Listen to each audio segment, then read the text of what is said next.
Muy buenas tardes con todos los participantes. Sean bienvenidos a Centro de Capacitación e Innovación Global. Mi nombre es Raúl Laime, soy ingeniero agrónomo y hoy día vamos a desarrollar el curso de Seguridad, Salud Ocupacional en Medio Ambiental, lo que es SOMA.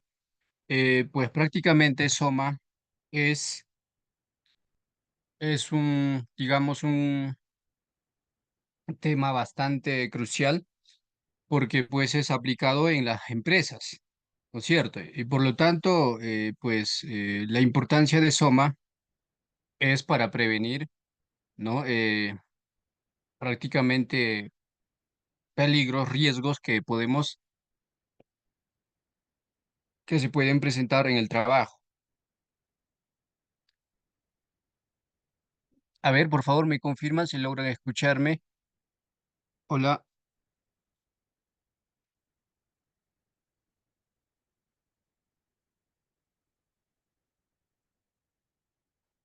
Bien. Ok, entonces, como ya les presentaba, hoy día vamos a desarrollar el curso de SOMA, para lo cual pues vayamos a la introducción. Bien, ¿qué es SOMA, no? Pues SOMA es un enfoque integral que busca garantizar la protección de los trabajadores, ¿ya? La protección de los trabajadores, de la misma manera también prevenir accidentes laborales y reducir los impactos ambientales derivados de las actividades productivas.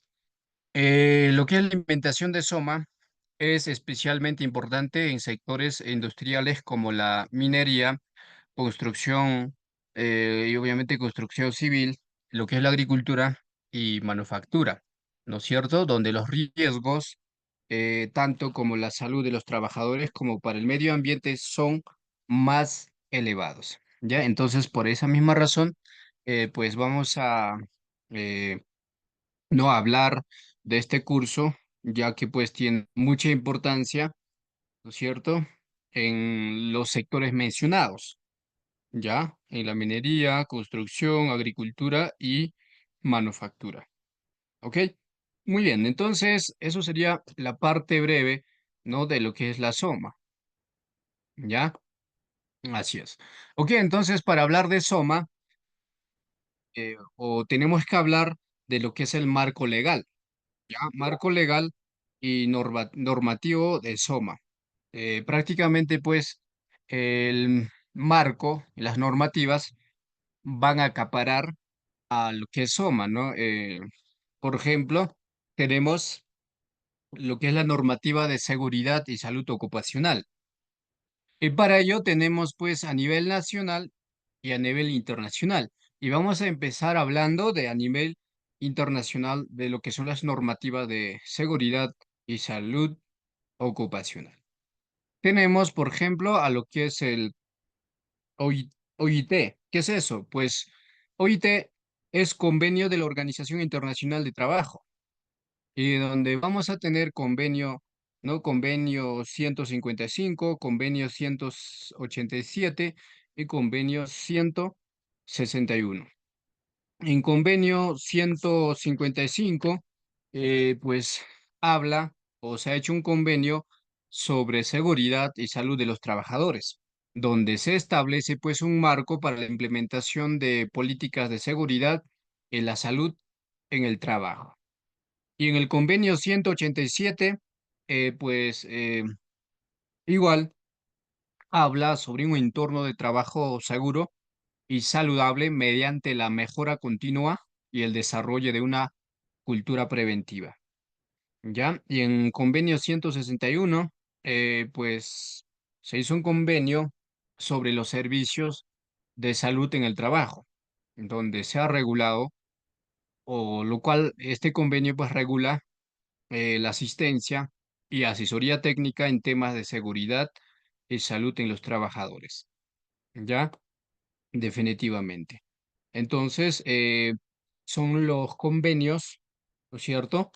Que tenemos, ¿ya? De lo que es el OIT, relacionado obviamente a lo que es SOMA. Otro también tenemos ISO. ISO ¿no? 45001, que prácticamente pues va a hablar o va a tratar sobre seguridad y salud en el trabajo, ¿ya?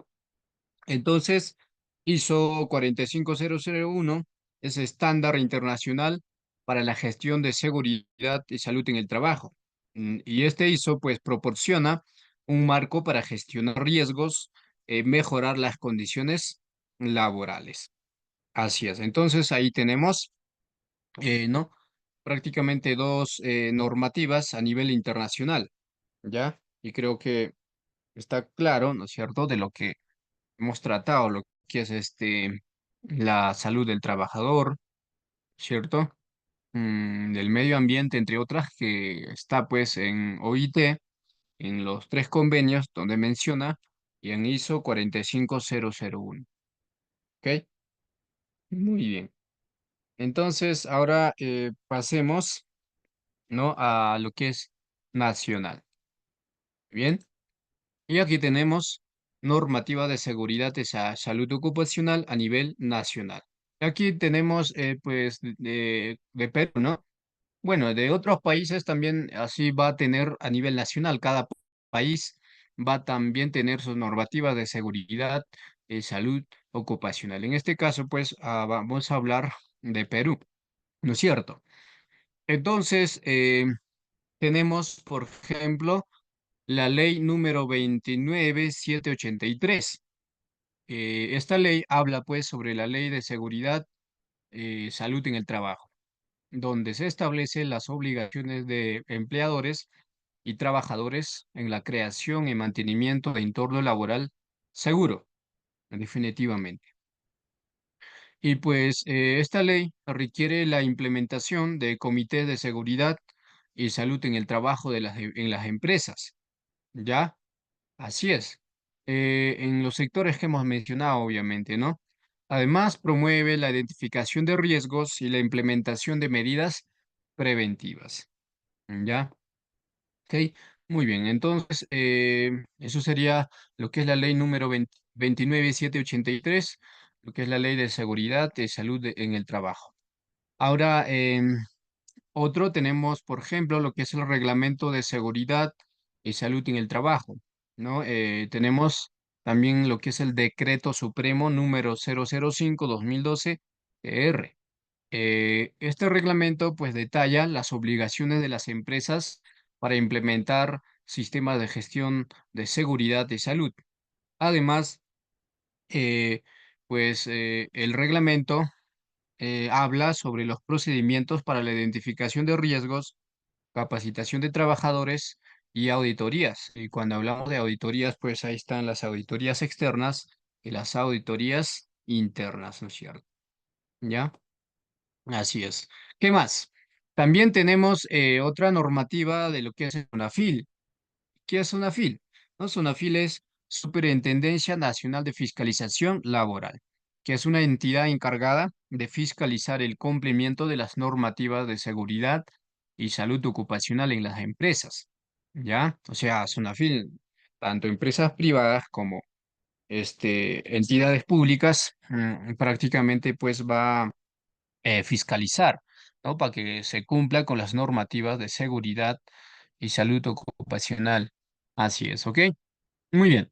Em, entonces, hasta ahí, ¿no? Con las normativas de seguridad y salud ocupacional, ¿no? A nivel internacional y a nivel nacional. Ahora pasemos a lo que son las normativas de protección del medio ambiente, que esto también, ¿no? Incluye SOMA, ¿no es cierto? O sea, otro es seguridad y salud ocupacional y ahora hablemos de lo que es normativa de protección del medio ambiente, porque SOMA también, ¿no? Pues tiene los tres principios, ¿no es cierto? Ok. Entonces, igualmente, las normativas de protección del medio ambiente vamos a tener a nivel internacional y a nivel nacional. Vayamos por la internacional. Em, por ejemplo, a nivel internacional tenemos acuerdos y convenios ambientales internacionales, como ¿no? Protocolo de Kioto y Acuerdo de París, ¿ya? Eh, pues aquí, en este protocolo, se comprometen pues a los países a reducir las emisiones de gases de efecto invernadero. Por lo tanto, es una, ¿no? una normativa de protección del medio ambiente. También está Convenio de Basilia, donde pues el Convenio de Basilia regula el movimiento transfronterizo de desechos peligrosos y su eliminación, ¿ya? Así incluso ahí vamos a hablar de lo que son eh, manejo de residuos químicos, ¿no? Ya, entonces, dentro del convenio de Basilia vamos a tener muchos otros puntos que tratar sobre desechos peligrosos y su eliminación. Ya, y otra normativa que tenemos es ISO 14001, que es el estándar internacional para la gestión ambiental. ¿Ya? Y proporciona pues una estructura para que las empresas mejoren su desempeño, ya su desempeño ambiental, y pues de esta manera minimicen los impactos y aseguren el cumplimiento legal. ¿Ya? Así es. Ok, muy bien. Bueno, eso sería pues las normativas de lo que es a nivel internacional. Ahora pasemos a nivel nacional. Igual tenemos ejemplo con Perú. Ya en la normativa de protección del medio ambiental está la Ley General del Ambiente, ley número 28611, donde se establece pues los principios y normas que regulan la protección ambiental en el Perú. Además, pues esta ley impone, no, impone obligaciones a las empresas para prevenir, mitigar y reparar el daño ambiental derivado de las actividades o de sus actividades. ¿Ya? Así es. Y también tenemos el Reglamento de Protección Ambiental, ¿ya? Que incluye regulaciones específicas para sectores como minería, energía, construcción, lo que es agroindustria, y pues para prevenir la contaminación y asegurar manejo adecuado de los recursos, ¿ya? Así es. ¿Ok? Y otra normativa que tenemos también es el de MINAM, ¿no? Ministerio del Ambiente, ¿ya? Y lo que es el organismo de evaluación y fiscalización ambiental, lo que es el OEFA, ¿ya? Entonces, MINAM como OEFA, pues definen las políticas ambientales en Perú, ¿ya? Mayormente en las políticas ambientales de Perú va a estar este Ministerio de Ambiente. Y por otro lado, pues OEFA va a supervisar, ¿cierto? Y va a fiscalizar el cumplimiento de las normativas ambientales. Es como este Ministerio de Agricultura con SENASA, ¿no es cierto? Trabajan de la mano, algo así, ¿no? De la mano van a trabajar MINAM con OEFA, ¿ok? Muy bien. Eh, bueno, y tenemos aquí también lo que es la normativa relacionada con la gestión de residuos y sustancias peligrosas. Ya tenemos, por ejemplo, a lo que es el convenio de Estocolmo, ¿ya? El convenio de Estocolmo sobre las contaminantes, ¿no? Sobre los contaminantes orgánicos persistentes que regula pues la eliminación de sustancias químicas peligrosas. Y también tenemos, bueno, el convenio de Estocolmo es internacional. A nivel nacional tenemos la Ley de Gestión Integral de Residuos Sólidos, lo que es la Ley 27314 en Perú. Esta ley pues establece las pautas para el manejo adecuado de residuos sólidos, promoviendo la reducción, reutilización y reciclaje, ¿no? Lo que es el triple R, ¿no? Así es. También tenemos normativa de responsabilidad civil y penal, donde las leyes de responsabilidad civil y penal varían según el país. Pero en muchos casos la normativa SOMA pues establece sanciones tanto económicas como penales para las empresas que no cumplen con los requisitos de seguridad, lo que es la salud y protección ambiental. Especialmente pues si ocurren accidentes graves, ¿no? Entonces ahí va prácticamente va a actuar, ¿no? o se va a trabajar a la base de las leyes de responsabilidad civil y penal, ¿ya? Y también aquí pues eh, vamos a hablar de enfermedades ocupacionales o daños al medio ambiente, ¿ya? Entonces es la normativa de responsabilidad civil y penal, ¿ok? Muy bien, seguimos. Eh, ya seguimos con marco legal y normativo de SOMA. Bueno, también tenemos auditorías, inspecciones y certificaciones, ¿no es cierto? Que también está dentro del marco legal, donde vamos a tener auditorías internas y auditorías externas. Por lo tanto, las empresas están obligadas a realizar auditorías para verificar el cumplimiento de las normas SOM. Y en algunos casos, estas auditorías son parte de procesos, ¿no? Procesos de certificación, como las normas ISO 45, ¿no? 001, que es ¿no es cierto?, de lo que hemos hablado de los trabajadores y también de protección del medio ambiente, ¿no? Lo que es el 00, ¿no? 14001. Prácticamente, pues, estas normas de ISO va a trabajar muy bien, ¿no? En las auditorías internas como externas, ¿ya? Y tenemos inspecciones gubernamentales, donde, ¿no? Las auditorías locales y nacionales como Sonafil en Perú, pues realizan inspecciones periódicas para asegurar el cumplimiento de las normativas de seguridad, salud y medio ambiente, ¿ya? Entonces, de todo lo que hemos hablado, pues tiene una importancia, ¿no? Una importancia de cumplir con el marco legal. ¿Y qué importancia tiene? Pues cumplir con el marco normativo de SOMA es importante, es crucial, no solo para evitar sanciones, multas o cierres temporales de actividades, sino también para garantizar un entorno de trabajo seguro, saludable y sostenible. Pues además, el cumplimiento de estas normativas fortalece la responsabilidad social, empresarial y mejora la reputación de la empresa frente, pues, ¿no? A la mejora de la empresa frente a sus trabajadores, clientes, inversores y la sociedad en general. Esa es la importancia de cumplir con, ¿no? Con el marco legal, las normativas, ¿no? De SOMA. Muy bien, entonces ahora sí, ya vamos a desarrollar, ya basado a marco legal, ¿no? Dentro de ello, pues nos va a hablar, por ejemplo, de lo que es la identificación de peligros y evaluación de riesgos. Es justamente, ¿no? En SOMA, vamos a tratar de esto. Tenemos que saber cómo identificar los peligros y cómo evaluar los riesgos. Por lo tanto, aquí tenemos etapas de proceso de identificación de peligros y evaluación de riesgos, lo que es el IPER, ¿no? ¿Ya? IPER es la identificación de peligros y evaluación de riesgos. Entonces, primer punto es la identificación de peligros. Ya es la primera fase, ¿no es cierto?, del proceso de lo que es el IPER, que consiste, pues, en identificar todos los peligros que pueden existir en el lugar de trabajo o durante las actividades. Y este proceso incluye inspecciones del lugar de trabajo, ¿no?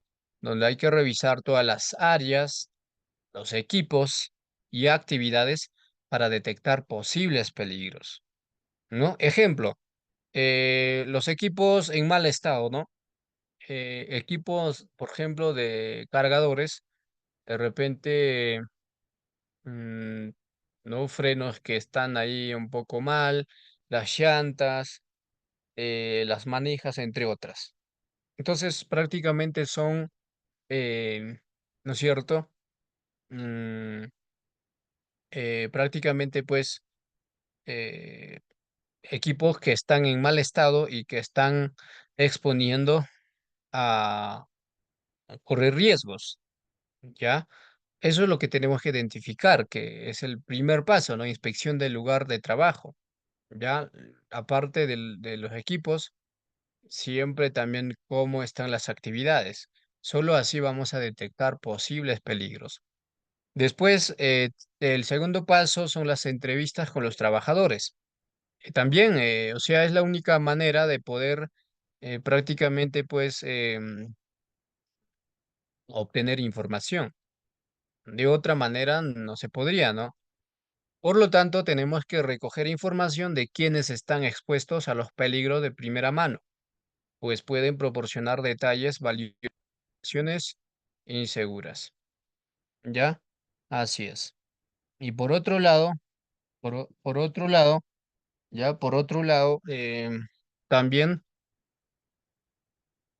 lo que es la revisión de incidentes previos, donde tenemos que analizar accidentes, incidentes ¿no? o casi accidentes pasados, ya que podrían señalar peligros no controlados.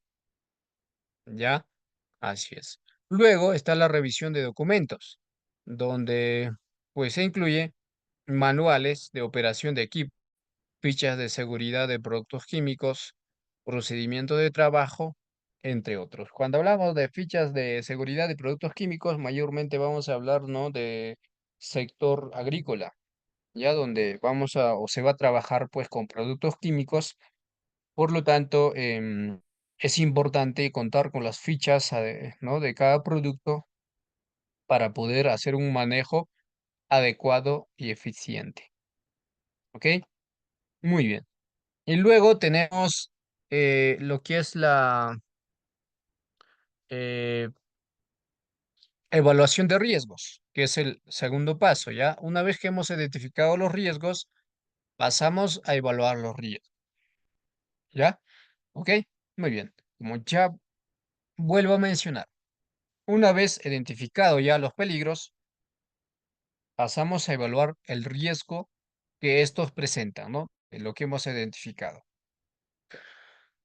Esto se hace siguiendo los pasos siguientes. Primero, es la estimación de probabilidad, ¿ya? La estimación de probabilidad. ¿Cómo estimamos? Pues tenemos que determinar la frecuencia con la que las personas están expuestas al peligro y cuán probable es que ocurra un evento dañino, ¿ya? Así es. Luego, después de la estimación de la probabilidad, está la estimación de la severidad. Igualmente, tenemos que evaluar el impacto que tendría un incidente relacionado con el peligro, considerando el tipo y la magnitud del daño, también como lesiones leves, graves, incapacidades, daños ambientales, entre otras. ¿Ya? Así es. Eh, También tenemos la clasificación de riesgo. Ya también tenemos que clasificar, ¿no? En nuestra evaluación tenemos que clasificar los riesgos. Entonces, pues se designa una puntuación a nivel de riesgos, ¿no? Según la combinación de probabilidad y severidad. Y el riesgo, pues, se clasifica en niveles como alto, moderado o bajo, lo que permite priorizar las acciones correctivas. Y una forma común de representarlo es mediante la matriz de riesgos, que ¿no? en las siguientes presentaciones vamos a conocer un pequeño matriz de riesgos y un ejemplar, ¿ya? Para poder prácticamente ponerlo en práctica. ¿Ya? Entonces, esta matriz de riesgos va a combinar probabilidad y severidad de una tabla que ayuda a categorizar el riesgo, definitivamente. ¿Ya? Muy bien. ¿Qué tenemos? El tercer paso, ¿no? En lo que es el hiper control de riesgos. Entonces, una vez ya evaluado los riesgos, tenemos que tomar medidas a reducir o eliminar los peligros, aplicando el principio de la jerarquía de controles. Ya está la eliminación, ¿ya? Entonces, hay que eliminar por completo el peligro. Por ejemplo, automatizar un proceso que actualmente requiere intervención humana en una zona peligrosa, definitivamente. Ya luego está la sustitución. O sea, una vez que hemos eliminado, también tenemos que sustituir, ¿no? Sustituir el peligro por uno menor riesgo. O sea, de hecho, ¿no? Vamos a tener, ¿no? Como ejemplo, teníamos automatizar un proceso actualmente que requiere intervención humana en una zona peligrosa. es una eliminación, ¿no? De por completo el peligro. De la misma manera, también tenemos que sustituir el peligro, ¿no? Por uno menor riesgo. Por ejemplo, ¿cómo? ¿Cómo vamos a sustituir? Pues tenemos que sustituir reemplazando una sustancia química peligrosa por otra menos tóxica. Así es. Luego también está controles de ingeniería y controles administrativos. Eso también vamos a verlo profundamente en las siguientes presentaciones, ¿ya? Vamos a detallar muy bien, ¿no? Qué los controles de ingeniería y controles administrativos, ¿ya? Entonces, en controles de ingeniería tenemos que implementar, ¿no? Implementar barreras físicas o tecnológicas para aislar a los trabajadores del peligro. Ejemplo, colocar resguardos en las maquinarias, ¿no? Es control de ingeniería. En control de administrativos, tenemos que establecer, ¿no? Políticas, procedimientos, además, lo que es la capacitación. ¿Y para qué? ¿No? Para reducir la exposición a riesgos, por ejemplo, lo que es la rotación de personal, formación sobre el uso seguro de equipos, ¿ya? Son controles administrativos. Pues luego están los equipos de protección, que eso también vamos a tratarlo detalladamente, ¿ya? Eh, lo que es el EPP es como un último medida de control, ¿ya? Última medida de control. Pues se suministran equipos de protección como cascos, guantes, gafas de seguridad, entre otras, ¿ya? Muy bien. Y aquí tenemos ya bueno, son los prácticamente pues la identificación, lo que hemos visto. Y ahora el segundo paso en hiper está lo que es la revisión y actualización de identificación de peligros y evaluación de riesgos. Por lo tanto, tenemos el proceso, ¿no? El proceso de hiper que no es estático, no siempre pues va a estar ahí. Ya hemos identificado y por lo tanto también ya está analizado y ahí quedó. No, sino pues eh, prácticamente pues no va a estar estático, ya no va a estar estático, ya. Entonces tenemos que revisar de forma periódica, ¿no? Actualizar cuando pues se introducen nuevas actividades, equipos o materiales y cada ese equipo, cada actividad nuevo o cada material nuevo, eh, pues podemos tener, pueden, ¿no?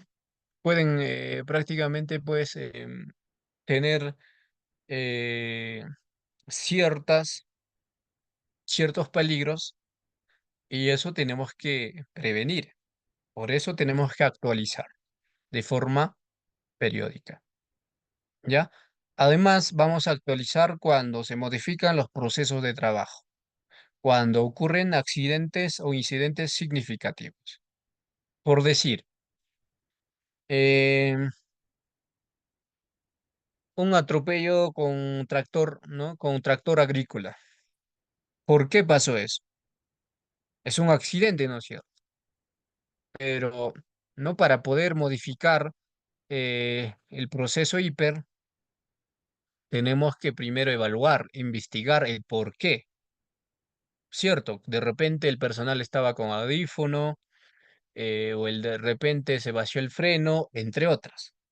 Entonces, eso prácticamente nos está alarmando y nos está diciendo de que tal vez pues las capacitaciones o lo que es el proceso, lo que es hiper está ineficiente. Entonces tenemos que mejorar. Eso no puede pasar, ¿no es cierto? Y ya, o sea, claro, o sea, va a pasar, pero de repente pues cuando no hay una buena capacitación o los equipos están en mal estado, entre otros. Entonces, por eso es SOMA, ¿no? Para prevenir riesgos. Eso es, ¿ya? Así es. O también se va a actualizar cuando pues se identifican nuevas normativas o mejores prácticas.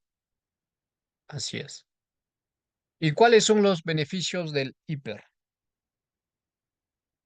Primero, lo que es la prevención de accidentes y enfermedades, pues el proceso de identificación y evaluación permite actuar preventivamente ante los riesgos. Así es. Luego está la reducción de costos, pues al evitar accidentes y daños, se reducen costos sociales, ¿no? También lo que es la costo de producción, indemnizaciones y multas. Claro que sí. Por eso es importante lo que es el hiper. Ya también está el cumplimiento legal, pues la mayoría de las normativas de seguridad laboral exigen que las empresas realicen un análisis sistemático de sus riesgos. Y otro beneficio del hiper es la mejora en el ambiente del trabajo, pues el hiper va a fomentar la seguridad y la salud en el trabajo, creando pues un ambiente más positivo donde los empleados se sienten cuidados, definitivamente. ¿Ok? Muy bien. Y aquí tenemos ejemplo de matriz de riesgos. Ya para más o menos para que tengan idea y con esto pues pueden armar su matriz de riesgo para el hiper. ¿Ya? Los peligros que tenemos ahí están, ¿ya? Como ejemplo, las probabilidades, la severidad, el nivel de riesgo y las acciones de control. ¿Cómo controlamos? Peligro por peligro. Primer peligro, como ejemplo, tenemos lo que es la caída desde altura. Esto mayormente, pues, se va a aplicar en industriales, ¿no? Lo que son eléctricas, ¿no? En antenas, en postes eléctricos, entre otras. Ya porque están trabajando, pues, ahí en una altura, en una cierta altura donde se puede, pues, correr el riesgo y el peligro de la caída. Por lo tanto, ¿no? Aquí, ya que estamos poniendo como ejemplo de la altura como un peligro, entonces la probabilidad va a ser alta, la severidad también es alta, el nivel de riesgo también es alto, ¿ya? ¿Y cómo controlamos? Acciones de control, instalación de barandas de seguridad. Además de barandas, también arneses. ¿No es cierto? Ahí está, acciones de control. Otro peligro, exposición a químicos. Esto en sector agrícola, ¿no es cierto? Aunque la probabilidad va a ser baja, severidad media, nivel de riesgo moderado. O sea, no siempre puede ser así con todos los productos, va a depender del producto, entre otras. Aquí estamos haciendo un ejemplo general. Tenemos las acciones de control de exposición a químicos, sustitución de químicos, ¿no? Por los que tienen, por los que son menos tóxicos, ¿no es cierto? Y uso de mascarillas y los EPPs, ¿no es cierto? Y así estamos controlando eso. Aquí es un ejemplo nada más, ¿no? El uso de EPP completo, ya está. Otro peligro, falla en equipo. La probabilidad no puede ser media, la severidad alta, nivel de riesgo alto. Acciones de control, mantenimiento preventivo y controles automáticos. Así es, ¿no? Para que no tengamos fallas en el equipo, obviamente, pues vamos a prevenir con el mantenimiento, ¿cierto?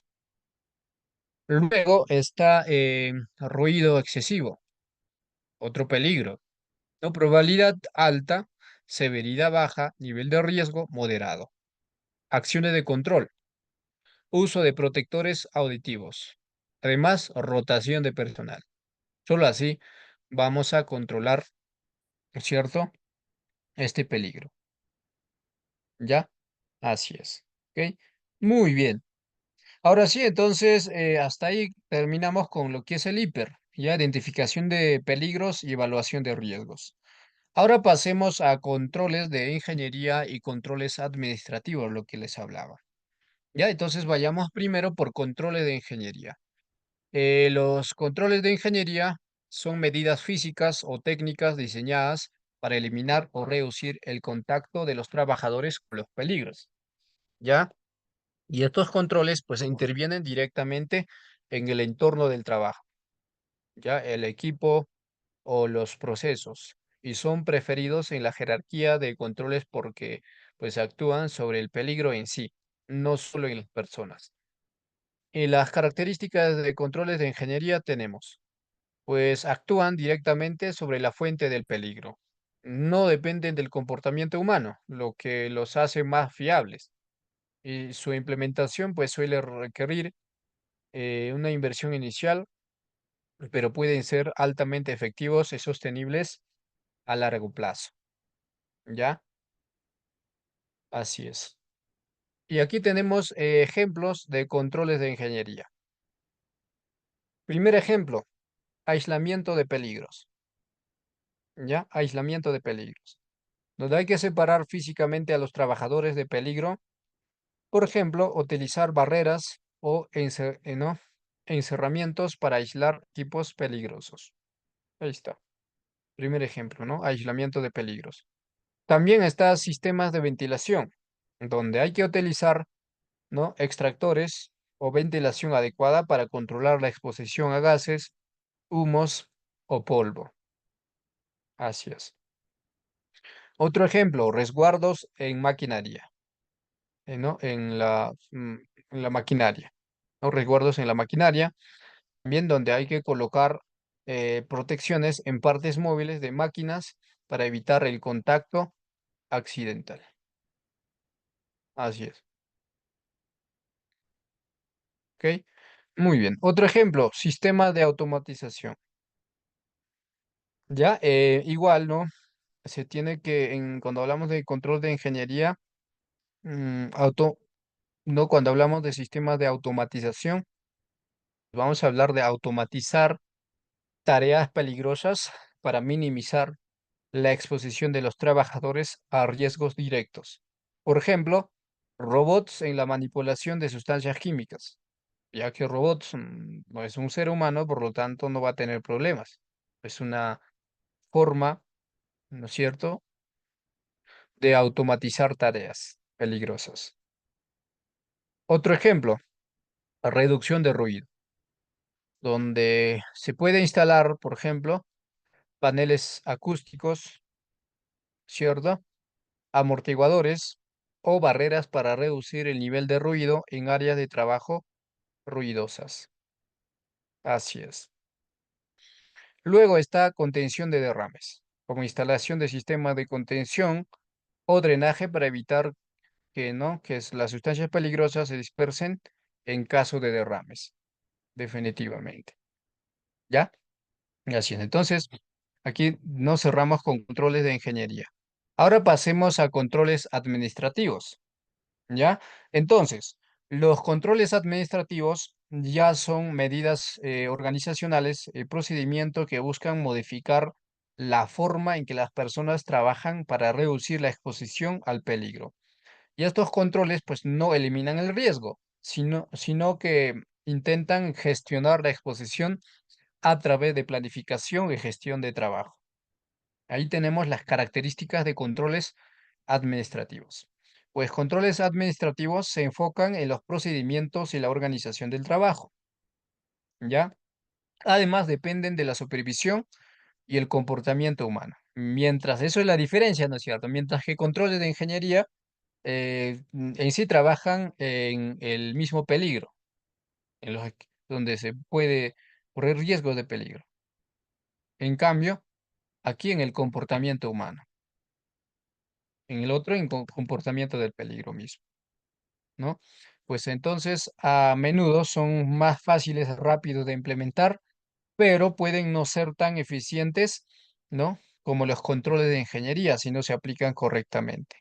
Ahí están incluso las capacitaciones, entre otros. Veamos aquí ejemplos de controles administrativos. Tenemos rotación de personal, ¿ya? Rotación de personal.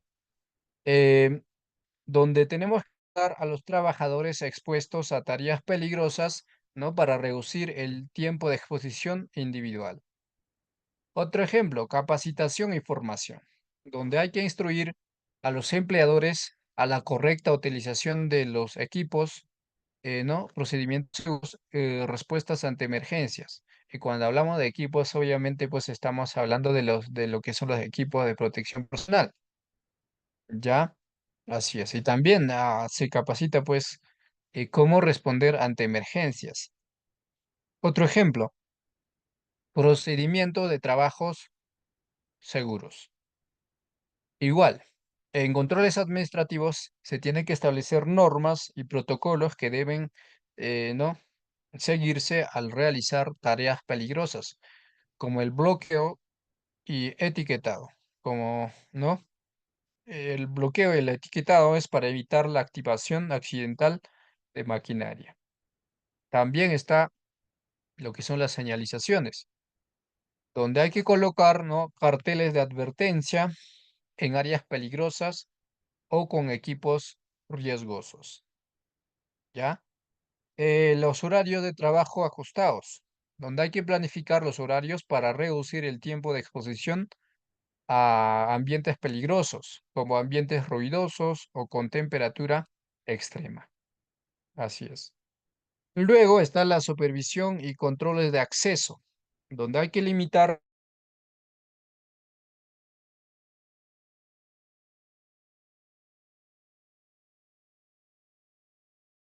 el acceso a zonas de alto riesgo, solo a personal capacitado, los programas de mantenimiento y preventivo. Igualmente, tenemos que asegurarnos tenemos que asegurarnos que las máquinas y equipos se mantengan adecuadamente para evitar fallos que puedan causar accidentes, definitivamente. ¿Ok? Muy bien. Y aquí en nuestra tabla tenemos diferencias clave entre controles de ingeniería y administrativos. ¿Ya? O sea, hay una gran diferencia de lo que hemos desarrollado. Ya tenemos aspecto y los controles, ¿no? Tanto ingeniería y administrativo.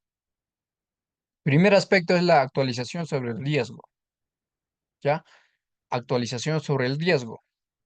Controles de ingeniería, pues elimina o reduce el peligro directamente, mientras que controles administrativos modifican la forma en que los trabajadores interactúan con el peligro. Así es. ¿Ya? Así es. Después tenemos dependencia de la intervención humana. ¿Ya? El control de ingeniería son menos, tienen menos dependencia, más fiables a largo plazo. ¿Ya? Y son más fiables a largo plazo. Mientras que los controles administrativos son altamente dependientes de la correcta ejecución por parte de los trabajadores. ¿Ya? Si no ejecutan bien, los trabajadores prácticamente pues eh, no se va a poder controlar los riesgos, el peligro, ¿ya? Así es. Otro, lo que es la durabilidad. Control de ingeniería va prácticamente, se va a darnos lo que son las soluciones más permanentes y de largo plazo, mientras que controles administrativos requieren supervisión continua de refuerzos periódicos, ¿ya? Y luego está la intervención inicial. Pues en controles de ingeniería generalmente son altas, ¿no? Equipos, barreras y automatización. En control administrativo eh, va a ser de menor costo de implementación, pero posible mayor costo de incapacitación continua. Así es. Luego, ahí tenemos como ejemplo de los aspectos. En control de ingeniería tenemos instalación de resguardo en maquinaria. ¿No es cierto? Instalación de resguardos en maquinaria. En controles administrativos, capacitación en el uso correcto de la maquinaria. Ya está, ahí están las diferencias. Las diferencias claves, ¿no? La diferencia clave entre controles de ingeniería y administrativos. ¿Ok? Muy bien. Y ahora pasemos a conocer los equipos de protección personal, lo que son los EPPs. Ya el SOMA prácticamente pues está encargado a gestionar, fiscalizar el uso adecuado de los equipos de protección personal. Entonces, los EPPs pues son dispositivos y prendas que los trabajadores deben usar para protegerse de riesgos que no han sido eliminados o controlados adecuadamente, mediante otras medidas como controles de ingeniería o administrativos, como ya lo hemos visto. Por lo tanto, los EPPs pues se consideran la última línea de defensa en la jerarquía de controles, ya que no elimina el peligro, pero minimiza el impacto de la exposición, definitivamente. Así es. Y luego está las características y objetivo del EPP, ¿ya? Características y objetivo del EPP. Primero tenemos función principal, donde hay que proteger al trabajador de lesiones o enfermedades provocadas por la exposición a riesgos específicos en el lugar de trabajo, como ¿no? Químicos, físicos, biológicos y también lo que es el ergonómicos, ¿ya? Así es. También hablemos de lo que es la limitación. Como ya hemos mencionado, pues los EPs no eliminan los peligros, solo se reduce la severidad de los daños en caso de exposición. Otro, uso complementario, ¿ya? Se debe usar en combinación o no, ¿no es cierto?, con otras medidas de control para maximizar la seguridad. Así es como un uso complementario lo que son los EPPs. Ya, y aquí vamos a conocer tipos de equipos de protección personal. Por ejemplo, tenemos lo que es la protección de la cabeza. Ya, para la protección de la cabeza tenemos cascos de seguridad de las capuchas. Casco de seguridad, pues protege contra impactos, caída de objetos, golpes en estructuras bajas y otros riesgos que puede afectar el cráneo. En las capuchas, ¿no? Mayormente, pues se ofrecen lo que es la protección contra las sustancias químicas y salpicaduras, definitivamente. Entonces ahí tenemos la protección de la cabeza. Y tenemos protección ocular y facial, como gafas de seguridad y pantallas faciales. Gafas de seguridad pues protegen los ojos contra partículas voladoras, salpicaduras, químicas y radiación. Y luego está las pantallas faciales, ¿no? Que brindan protección para toda la cara en operaciones que impliquen, por ejemplo, lo que es la soldadura, corte o manejo de máquina, ¿no? Materiales peligrosos. Así es. ¿Ok? Muy bien. Tenemos otro EPP, protección auditiva. Ya para ello tenemos tapones para los oídos, también tenemos orejeras. Tapones para los oídos, pues reducen la exposición al ruido en ambientes donde el nivel pues supera los límites seguros. Generalmente es de 85 dB. ¿Ya? Así es. Y tenemos las orejeras, que proporcionan mayor protección en ambientes con niveles de ruido muy altos. También tenemos lo que es la protección respiratoria, ¿ya? La protección respiratoria. em, Donde tenemos pues mascarillas desechables, ¿ya? Mascarillas desechables, respiradores de filtro y lo que son respiradores con suministro de aire. Las mascarillas desechables pues protegen contra partículas en el aire como el polvo y polen. Los respiradores de filtro pues filtran contaminantes peligrosos como gases, vapores y polvo tóxico. Y como ejemplo tenemos las mascarillas con filtro N95. Tenemos respiradores con suministros de aire, ¿ya? Que proporcionan aire, ¿no? Aire limpio de una fuente externa, que son necesarios en ambientes altamente tóxicos o deficientes en oxígeno. Así es.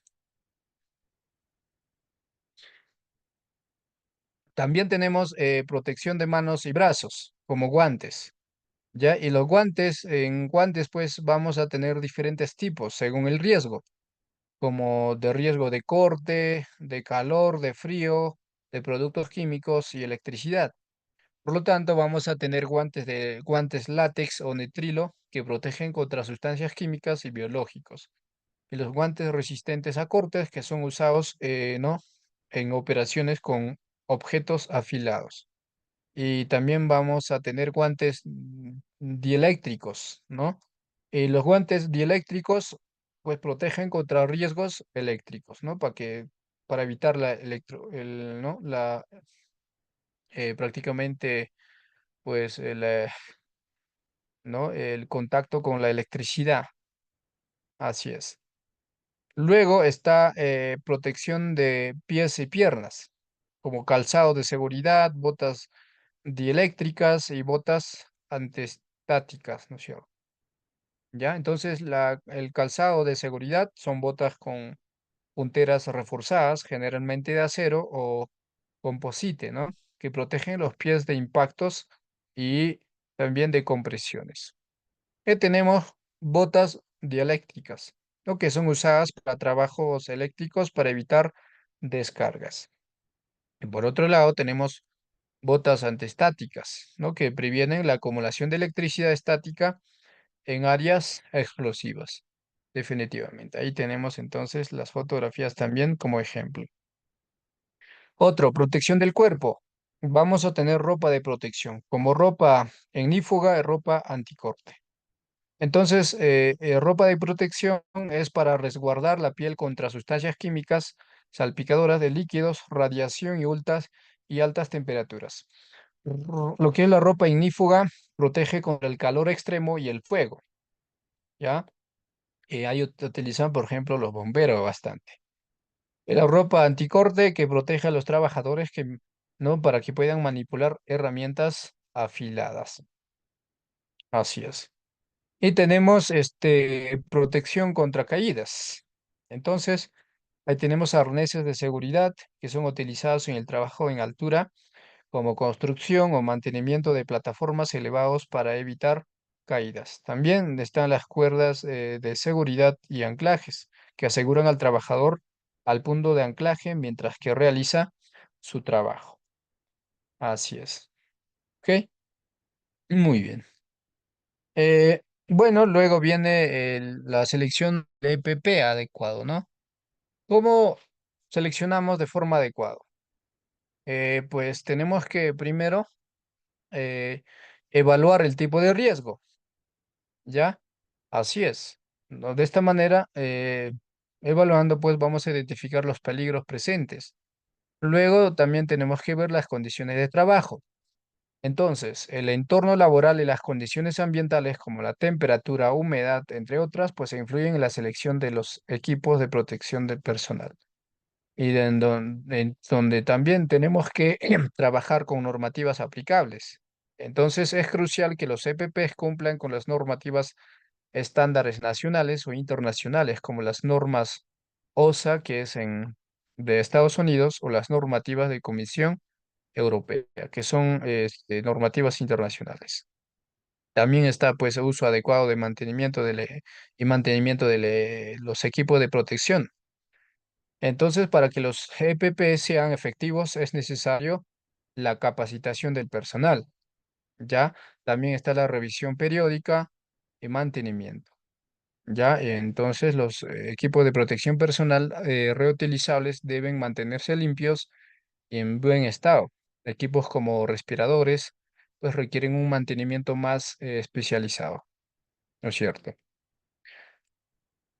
Ok, entonces aquí tenemos responsabilidades en el uso de los EPPs. Ya si somos empleador, lo siguiente sería nuestra responsabilidad, ¿ya? Como empleador, tengo que proporcionar los EPPs adecuados según los riesgos presentes. Además, tengo que capacitar a los trabajadores en su uso correcto de los EPPs. Aparte de ello, tengo que asegurarme que los EPPs cumplan con las normativas aplicables. Luego tengo que realizar inspecciones periódicas de los equipos de protección. Y como trabajador, también tengo mi responsabilidad. Ya como trabajador, tengo que usar los EPPs no de acuerdo con la capacitación recibida. ¿Ya? Así es. Además, tengo que mantener el equipo de protección en buen estado de reportar cualquier daño o necesidad de reemplazo y cumplir con las normativas y procedimientos de seguridad establecidos. Y entonces ahí están las responsabilidades en el uso de los EPPs no para empleador como también para el trabajador. Así es. Bueno, luego tenemos planes, ya planes de respuesta ante emergencias. Y para ello tenemos los objetivos del plan de respuesta ante emergencias. O sea, ¿por qué es importante? ¿No? Pues los principales objetivos de un plan de respuesta ante emergencia tenemos, ¿no? Como objetivo, ¿no? Pues proteger la vida humana, minimizar los daños a las, ¿no? Acciones y equipos, controlar el impacto ambiental, restaurar la operación normativa, ¿no?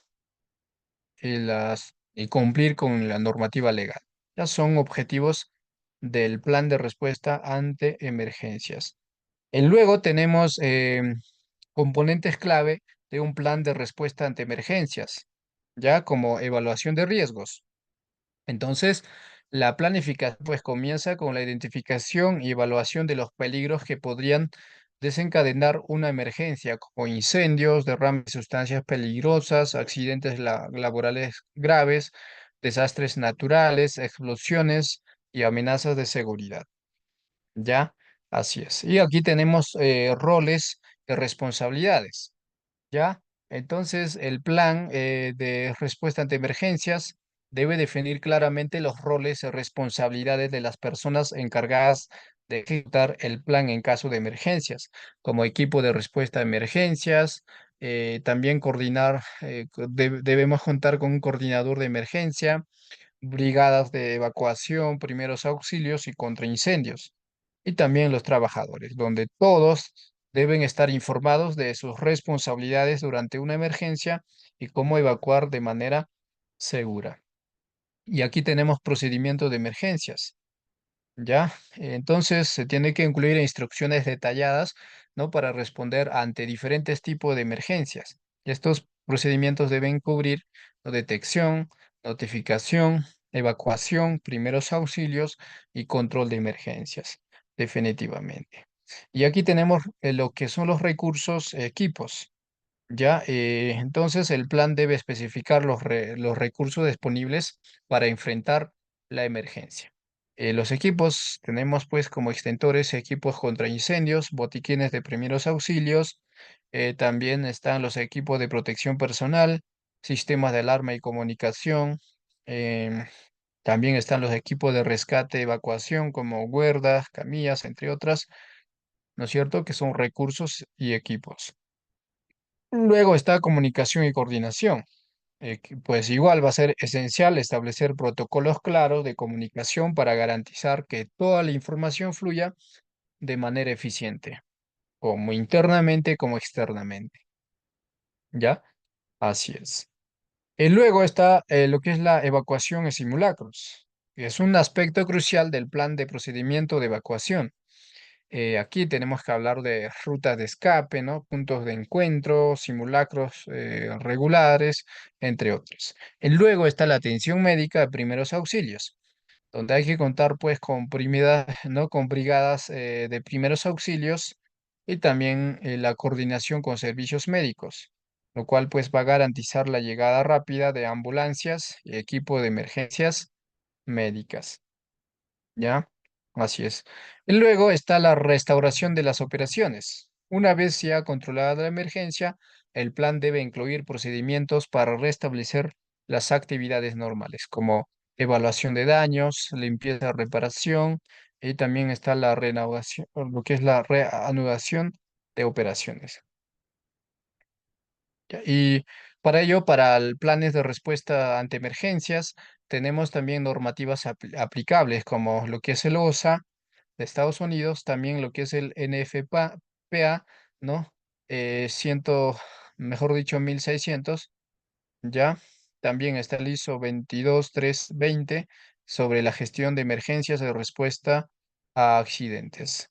Y luego están las legislaciones nacionales. En Perú tenemos lo que es el Reglamento de Seguridad y Salud en el Trabajo. Así es.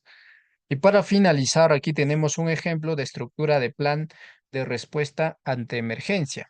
Primero, introducción, ¿no? Objetivo y alcance del plan. ¿Cuál es el objetivo y cuál es el alcance? Luego, la evaluación de riesgos, donde se tiene que identificar los principales peligros y su impacto. ¿Qué más? Organización de la respuesta, donde hay que establecer roles y responsabilidades del equipo de respuesta. Luego están los procedimientos de emergencia, que son acciones detalladas para cada tipo de emergencia. Y procedimientos de evacuación, como rutas, puntos de encuentro y simulacros. También están los recursos disponibles, como equipos de emergencia y contactos externos. Y también está lo que es la comunicación, que son protocolos de comunicación interna como externa. Capacitaciones y simulacros, que son programas de formación y práctica. Restauración de las operaciones, que son procedimientos de evaluación y recuperación. Y finalmente está la revisión y actualización. ¿Ya? Entonces, con frecuencia y responsabilidad, pues siempre hay que estar revisando el plan y actualizar, ¿no? Según las incidencias que se van presentando. Así es. Ok, entonces de esta manera hemos llegado a la parte final del curso. Las personas que van a solicitar eh, el certificado, pues tenemos los siguientes números en la pantalla para que puedan comunicarse. Igualmente, si habría alguna consulta o duda respecto al tema desarrollado, pues tienen mi correo y mi número de WhatsApp en la parte inferior para que puedan hacer su consulta respecto al tema. ¿Ok? Muy bien, y muchas gracias y nos vemos en un próximo sistema educativo. Que tengan muy buenas noches.